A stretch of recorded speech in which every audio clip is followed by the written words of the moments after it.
Momento do Discipulado.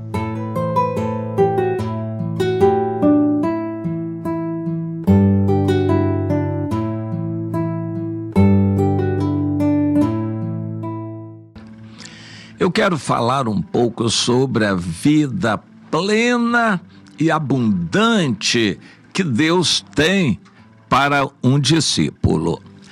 Nós sabemos que Jesus, no capítulo 10 de João, diz que ele é o bom pastor. O bom pastor dá a vida pelas ovelhas. Mas há pastores que são mercenários, que fazem dali do pastorado, do ministério, um negócio, uma profissão. E como profissão, eles querem evoluir na profissão para ganhar mais, para serem mais importantes. E Jesus chama muitos desses de mercenários. Eles estão ali não por amor a Deus, não por obediência ao Senhor, nem amor às almas, às pessoas. Tanto é que eles trocam com facilidade um ministério por outro para ganhar mais dinheiro e largam, abandonam aquelas ovelhas. É o que Jesus disse: o mercenário abandona as ovelhas porque é mercenário. Mas eu sou o bom pastor dá vida pelas ovelhas. E o inimigo, o ladrão, vem para roubar, matar e destruir. E o mercenário deixa. Interessante. O mercenário, o líder que está interessado muito mais no seu eu, na sua reputação, na sua imagem, na sua fama, ele larga as ovelhas. E Jesus disse: eu não, eu vim para que tenham vida e a tenham em abundância. Eu quero falar um pouco dessa vida abundante, lembrando o que Deus já tinha colocado no passado, no Antigo Testamento. Mas sempre lembrando isto, infelizmente, há cristãos que querem a salvação sem se preocuparem com os outros. E eu acho isso praticamente impossível. A prova de que nós estamos no caminho certo da salvação é que amamos os irmãos. Quando não amamos nem cuidamos dos irmãos, isso é sinal de que estamos mal, num caminho religioso e não o caminho de Deus, o caminho da salvação, o caminho estreito. Há caminhos religiosos que são tão largos quanto o mundo. Hoje é tão fácil ser crente quanto não ser. Há igrejas para tudo, que aceitam tudo. Então eu digo que é tão fácil ser crente quanto não, porque não se exige nada, não se exige comunhão, não se prega uma vida difícil. Ou seja, as portas de igreja são tão largas quanto as portas do mundo, infelizmente. O mercenário está ali para interesse dele. Eu costumo dizer para nossos irmãos, principalmente os pastores, que Deus vai nos cobrar os que perdemos. Eu pergunto: quem saiu da igreja? Quem saiu? Nós não vamos dar conta dos que entraram, nós vamos dar conta dos que saíram. Os que entraram vêm pelo Senhor, porque a Bíblia diz em Efésios, no capítulo 4, que é Deus quem acrescenta à igreja os que vão ser salvos. Nós só temos que cuidar. Mas quando é mercenário, ele não cuida. Quando é um mordomo infiel, de Mateus 18, ele também não cuida, porque ele está interessado nele, na fama dele, na glória dele, na reputação dele. Ele não cuida, e Jesus diz que vai para o inferno. Esse líder que recebeu a incumbência de cuidar e não cuidou. Eu costumo lembrar a nossos irmãos líderes que nós vamos dar conta daqueles que se perderam. O Senhor vai nos cobrar. A igreja que são como caixa d'água, estão sempre cheias, mas entra por cima e sai por baixo. Pessoas estão sempre entrando e outras saindo. Isso é mal.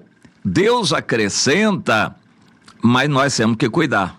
Somos nós que temos que que cuidar e vamos dar contas daqueles que saíram. Isso é uma realidade. Deus nos responsabiliza, não pelos que ainda não entraram, mas pelos que estão saindo. O Senhor nos mandou cuidar. Jesus é o exemplo. Pai, eu cuidei deles, não perdi nenhum deles, exceto o filho da perdição. Mas os demais eu não perdi nenhum deles. Deus quer que também a gente cuide para não perder nenhum daqueles que o Senhor nos confiou. E lá no Salmo 65, eu quero ler um pouquinho dele, o Davi, que é o salmista autor, diz: a ti, ó Deus, confiança e louvor em Sião. A ti se pagará o voto, ó tu que escutas a oração. A ti virão os homens por causa de suas iniquidades. Ou seja, as pessoas vão buscar a Deus. Quando nós exaltamos a Deus, Deus é engrandecido, as pessoas vêm buscar a Deus. E ele continua: se prevalecem as nossas transgressões, o Senhor nos perdoa. Deus quer atuar conosco continuamente, perdoando.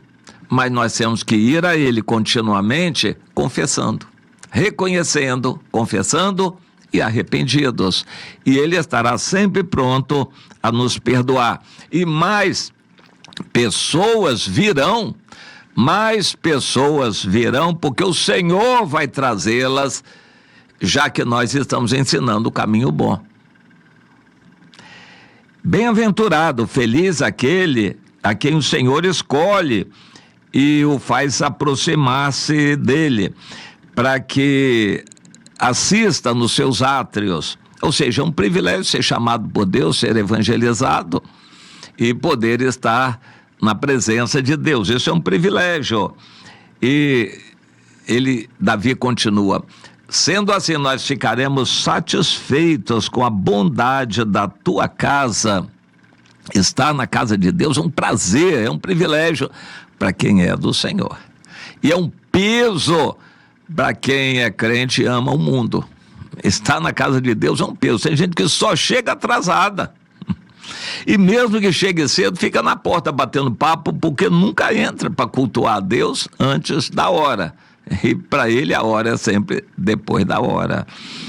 É triste ver que a pessoa gosta da igreja no ambiente social, mas ele não gosta da igreja pelo fato de encontrar-se com o Senhor, de orar, de buscar a Deus.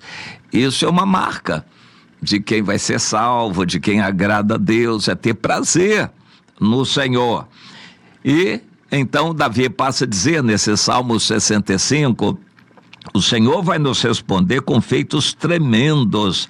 Ele é o Salvador e pela força dele ele vai fazer tudo acontecer, vai aplacar as ondas, o rugir dos mares. Ele vai fazer com que pessoas distantes venham conhecer o nome dele. E a nossa terra ele vai visitar e regar, vai enriquecer a nossa terra, e vai haver produção, vai haver fartura. Deus vai amolecer a nossa terra com chuviscos. Naquela região do Oriente Médio, região essencialmente seca, a água é muito preciosa, eles valorizam muito a água e isso eles consideravam bênção de Deus, quando Deus mandava a chuva na medida certa, que regava, amolecia a terra. E o Senhor então coroava o ano da bondade dele com fartura, e as pastagens reverdeciam, os animais se regozijavam e os campos se cobriam de rebanhos. Os vales de espigas plantadas, isso tudo na natureza, louvando a Deus como bênção na vida daquele que está na presença do Senhor.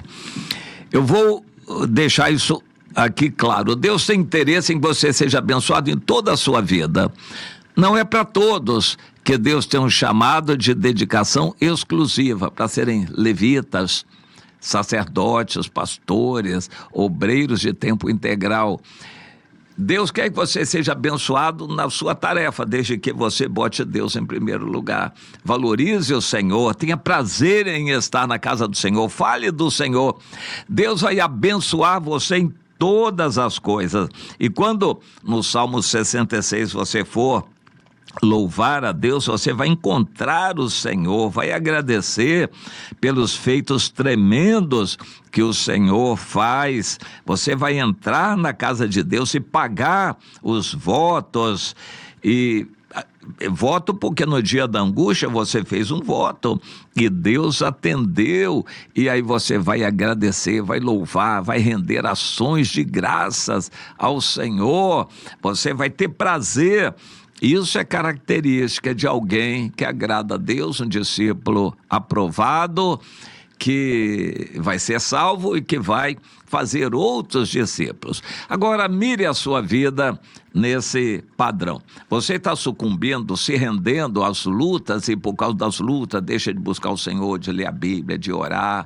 Você vai ao culto, você participa, louva, sua boca se abre, você tem prazer em buscar o Senhor, você vai ficar escanteado lá de boca fechada e vai mais para encontrar os irmãos. Vá pensando e medindo a sua vida espiritual de acordo com esse padrão. Aquele que agrada a Deus, o Senhor abençoa em tudo que ele faz, será bem-sucedido em tudo o que fizer. Isto é prova da bênção de Deus. O Senhor quer que você progrida em todas as áreas da vida, na vida familiar, nas amizades, na evangelização. Você vai conseguir fazer discípulos e isso vai provar que você ama o Senhor. O seu culto a Deus vai ser agradável, sincero, vai adorar a Deus em espírito e em verdade, vai encontrar o Senhor, vai se alegrar em você. É assim a sua vida? Se não, procure começar a se consertar. Eu vou dar um conselho: procure um líder que tenha uma vida espiritual aprovada por Deus, para você poder ser ajudado, ajudada. Não fique a esmo como barata tonta, se debatendo para todo lado. Vai em reunião aqui, olha aqui, corre aqui, não sei o quê, uma campanha aqui. Não fique igual barata tonta. Busque um líder que tenha vida espiritual, que ajude você a se encaminhar nessa direção, acertando todas as áreas da sua vida. Este é o caminho para ter a aprovação de Deus, garantia da salvação e frutos na sua vida. É isso que você quer?